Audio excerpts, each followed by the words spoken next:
While many different countries are known for their socioeconomic development, impact on global health, and large-scale infrastructure, only a few of them stand out for unexpected reasons, such as grandma tourism. It is, let's say, quite a bit unusual. Gambia has become the darling of, how can I put this, experienced European ladies who are looking for a more vigorous kind of fun with young African men. Who would have thought, huh? Gambia, the new playground for adventurous grandmas. Gambia is a small country on the west coast of Africa. It's a narrow strip of land that stretches along the Gambia River. Imagine a long, thin country surrounded by Senegal on almost all sides except to the west, where it borders the Atlantic Ocean. The Gambia River is like a backbone running through the country from east to west, and it's very important for navigation. The country is really small, with an area of about 11,295 square kilometers, almost the size of the state of Sergipe in Brazil. The climate in Gambia is tropical, with a rainy season that goes from June to November and a dry season from December to May. The capital of Gambia is Banjul, located on the coast where the Gambia River meets the ocean. Gambia is famous for its incredible biodiversity. Along the river you can find many species of birds, aquatic animals, and plants. Because of this, it is a popular place for tourists, especially those who enjoy beaches and natural parks. You must be wondering, why do grandmas go to Gambia so much? How did this happen? And what do the locals have that they like so much? First of all, the grandmas who travel to Gambia, usually from Europe, are looking for a combination of romance, adventure, and the chance to escape the frustrations and monotony of their daily lives. Many of these women have gone through unhappy marriages or divorces and are looking for a new emotional connection. The popularity of Gambia as a destination for these women began to grow due to reports from other tourists who found in the country a haven of affection and attention. This word of mouth, combined with the low cost of living in Gambia, made the country an attractive place for these getaways. The locals have certain qualities that attract these tourists. First, many Gambian men are well known for being very attentive, affectionate, and willing to offer consistent companionship and emotional support. They truly know how to treat these women in a very special way, which is something that is often lacking in their own home countries. In addition, the cultural contrast and the sense of adventure in an exotic country add an extra charm to these trips. The Gambia offers beautiful beaches, a rich culture, and the hospitality of its people, creating an environment where these women feel valued and desired. All of this started back in the 1990s, when travel agencies from the United Kingdom brought cheap tour packages to the Gambia. These packages were a temptation for many middle-aged British women who decided to explore romance tourism, if you know what I mean. Now imagine this happening for more than 30 years. There comes a point when you get tired of it, right? The Gambian government is exhausted and wants to put an end to this situation. They want to change the country's image and attract quality tourists. The reality in the Gambia is harsh. High unemployment rates and low wages for a population of 2.5 million people. For many young Gambians, a relationship with a wealthy older woman from the West is seen as a golden ticket. That's why the Gambia has become the favorite destination for European women, especially retired British women, who go there in search of young boyfriends or perhaps to buy a bit of affection. English is the official language of the Gambia, used both in official and educational contexts. Other languages spoken include Mandinka, Wolof, Fula, Serer, Shola, and other native languages. The location of the Gambia contributes to the spread of French, which is the official language of many West African countries. The country's economy is predominantly agricultural, with peanuts being the main export product. Agriculture employs about 75% of the workforce, but contributes less than 30% of the GDP. Besides agriculture, tourism is an important source of revenue for the Gambia. The beautiful beaches and pleasant climate attract tourists, mainly from Europe.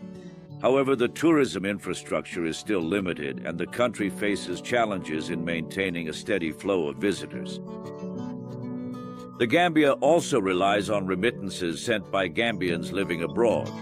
These remittances are crucial for the local economy and help many families improve their quality of life. The country has faced economic difficulties, including high levels of unemployment and poverty. Essential infrastructure, such as roads and electricity services, requires substantial and urgent improvements. The Gambia also relies heavily on foreign aid and international loans to finance development projects and ensure long-term economic stability. In recent years, the government has made significant efforts to diversify the economy and attract more foreign investment.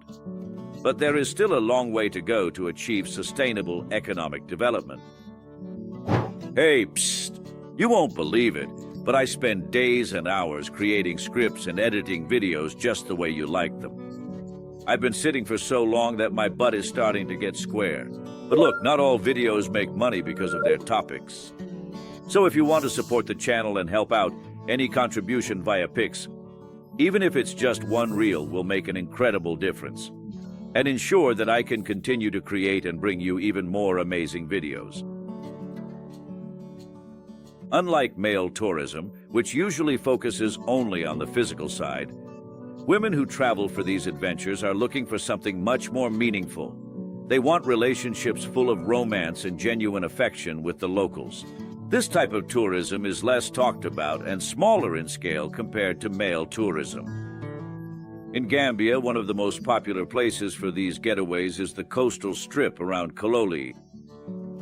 The visits are often organized with the help of local contacts. The tourists who travel to Gambia are predominantly European women in search of romantic and exciting adventures with young Gambian men who are locally known as bumpsters. Many of these women, who are usually older, have previously had marriages that ended in disappointment or have gone through difficult divorces in their home countries. They travel to Gambia in an attempt to fill the emotional void in their love lives, seeking genuine companionship and new exciting experiences. Currently, more than a third of Gambia's 1.7 million inhabitants live well below the poverty line, surviving on less than $1.25 per person a day. Many unemployed young men use their own charm as a means of survival, getting involved in tactical romances with older European tourists. These men are not only after money, but also gifts and, who knows, maybe a marriage and a visa to Europe. For them, these relationships are a form of work to support their families. Meanwhile, the tourists see these romances as romantic adventures.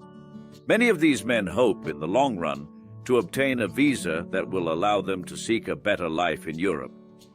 You might think it's just grandmothers looking for romance, but the reality is more complex. In Gambia, young men play a crucial role in romantic tourism. There is even a local proverb that says, "If you are strong, you can win over any woman." They often say that age is just a number.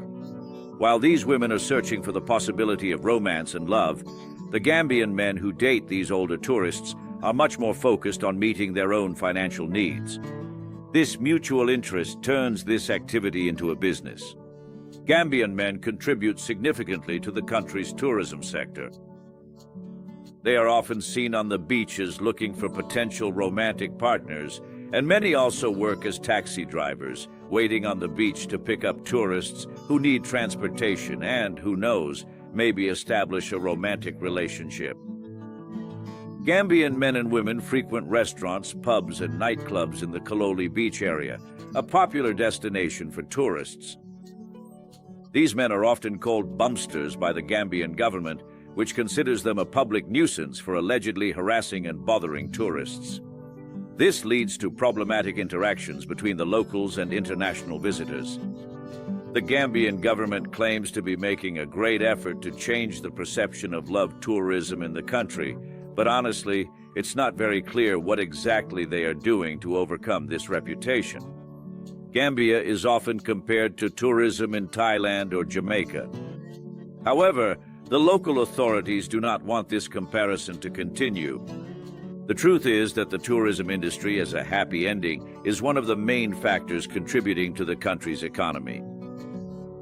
The government is attempting to curb, or at best, suspend these activities between tourists and locals, but it is difficult to determine if this will be completely effective.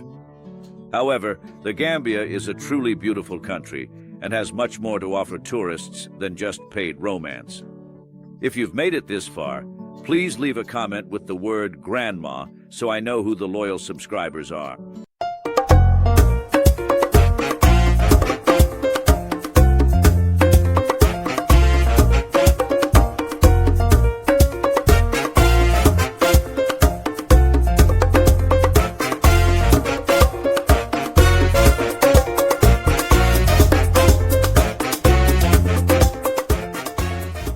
Have you ever imagined crossing oceans in search of love? Well, some women not only imagined it, but actually packed their bags. But what makes someone look for love in such distant lands? Is it the infectious rhythm of merengue, or the promise of a romance under the Caribbean sun? In this video, we're going to dive into the stories of these love adventurers who left everything behind in the name of a racing heart. Are you ready to embark on this exciting journey? Then help the channel by subscribing and leaving your like, because love knows no borders. Welcome to the Dominican Republic, a country that enchants with its diverse geography and rich cultural heritage. Located in the Caribbean region, the Dominican Republic boasts a stunning landscape, ranging from majestic mountains to fertile plains and lush tropical forests. But it's on its beaches that the country truly shines. Some of the most popular beaches include Punta Cana, known for its long stretches of sand and luxury resorts. La Romana offers stunning beaches and is also home to the famous Sayona Island, known for its paradisiacal scenery. Puerto Plata is another coastal region with charming beaches and a laid-back atmosphere. You can enjoy activities such as diving, snorkeling, boat trips, and relaxing under the Caribbean sun on these stunning beaches. In addition to its breathtaking landscapes, the Dominican Republic is known for its vibrant culture. Vibrant music and traditional dance play a truly central role in daily life here, with infectious rhythms like merengue and bachata always captivating the hearts of both local Dominicans and visitors alike.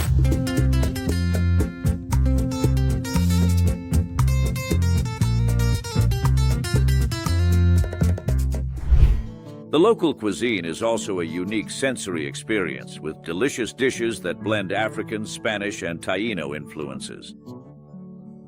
But perhaps the greatest treasure of the Dominican Republic is its people. Known for their warm hospitality and infectious smiles, Dominicans welcome visitors with open arms, sharing with them the joy and pride they feel for their homeland. Just imagine, water as warm as a tight embrace, sand so fine it feels like a soft carpet under your feet, and an atmosphere of contagious celebration. That's what Boca Chica Beach is like, a true paradise of love in the middle of nowhere. This beach isn't just hot because of the 35 degrees Celsius water. It's also hot because of the people who come here. Women from all over the world, from Europe to Canada, come here in search of something special, something only a place like this can offer. Here, society's rules seem to disappear. It doesn't matter what you look like or how old you are, everyone is welcome and accepted. It's a place where beauty is found in smiles and shared moments, not in pre-established standards. And that's what women find most enchanting, the local black men who walk along the beach. But not everything is romance and happiness. In a country where so many people struggle just to survive, some vulnerable young men are often forced to use their youth and physique to secure a basic meal or a safe place to sleep. These are the so-called Sankey-Panky, who roam the beach every day in search of their prey, lonely women looking for adventure. Despite this, among the darker stories, there is still a profound beauty. Some of the most beautiful girls you have ever seen leisurely stroll along this beach, each carrying her own unique story and her own dreams. And it is in this setting of contrasts that love occasionally finds its way. Ah, look, if you're a tourist enjoying the local beaches and suddenly, if you're a foreigner, especially if you're white, it seems like all the sankey-pankies in the area come flying over like flies to a pot of honey. All it takes is a little sign that you're in need of love, and just like magic, they appear. It's as if white women have a superpower to attract the sankey-pankies. Ah, but how did this all start? Let me tell you an interesting story about how the sankey-pankies appeared in the Dominican Republic. Let's go back in time to the 1960s and 70s. At that time, many foreign tourists visited the Dominican Republic in search of sun, sea, and fun. They stayed in luxurious, high-end resorts and frequented many stunningly beautiful beaches. Some local Dominicans saw a clear opportunity to make money from these visiting tourists. They started approaching the tourists, especially the women, offering them plenty of attention, romance, and even promising eternal love. These men eventually became widely known as sankey-pankies. But why this funny name? Well, Sankey comes from San Cristobal, a province in the Dominican Republic where many of these men are from. Panky is a colloquial slang term that is often used to describe something like trickery or deception. So sankey-pankies were essentially local men who seduced foreign tourists, frequently with the clear intention of obtaining money, gifts, or even a visa to live in another country. Sociologically speaking, sankey-pankies are a reflection of broader issues in Dominican society, such as economic inequality, lack of job opportunities, and dependence on tourism. Many of these men saw international tourism as a viable way to escape poverty and significantly improve their lives. There was a French woman who was a professional dancer at a nightclub far from Paris, where a worn-out love had left her feeling quite depressed. One day, deciding to change her outlook, she flew directly to Santo Domingo. There, she met someone special, Sean, and it was love at first sight. She was immediately enchanted, not only by him, but also by the atmosphere, where the music celebrated love. Compared to the men in France, they were different. They were attentive, affectionate, the opposite of her ex-boyfriend. While in France, dates were sporadic and full of excuses, in Santo Domingo it was different. There, being with someone meant starting a family, something that French men were afraid of. And every night she would leave her comfortable hotel to be with a young local man, where the romance was intense and all the attention was on her. The difference in intimacy was remarkable, more engaging and satisfying than in Europe. She wondered if what she felt was real, but the young man's behavior, never asking for anything, unlike other men who made up excuses, made her believe that yes, there was something genuine there. At another event, a 33-year-old Italian woman, a lawyer in Rome, found herself in a peculiar love affair. She came from a wealthy and independent family. Meanwhile, an 18-year-old young man was a street kid, coming from a reality completely different from hers. Despite their differences, they fell deeply in love. Many women who are professionally successful but have faced challenges in previous relationships sometimes feel rejuvenated when visiting the Dominican Republic. There they experience intense feelings of passion and physical attraction for local young men, as if they were reliving their teenage years. This initial sense of excitement is usually quite fleeting, since they eventually have to return to their regular lives and routines in their home countries. Meanwhile, the young Dominicans, in turn, go back out searching for new love-at-first-sight experiences. And what about you? Would you drop everything to live with a black man in a paradise-like place? How about it? Tell me your opinion. Empowered women. They conquer the professional world, but when it comes to love, it's a different story. Much more mature now and with a lot of life experience, where could they find love? In the wonderful Dominican Republic. There, they dive into a whirlwind of intense emotions, passionate compassion, and magnetic attraction to young locals, as if they were reliving the best moments of their teenage years. It's an experience that makes your heart race. Of course, all of this is an emotional roller coaster, a carousel of feelings. And soon, they have to return to the reality of their everyday lives. But meanwhile, the Dominican singles are single once again, and ready for exciting new adventures of love at first sight. It's a story that repeats itself with generous doses of romance and excitement in every chapter. If you've made it this far, then comment Dominican Republic. That way, I'll get to know the channel's loyal subscribers. Now check out this awesome video that's appearing on the screen.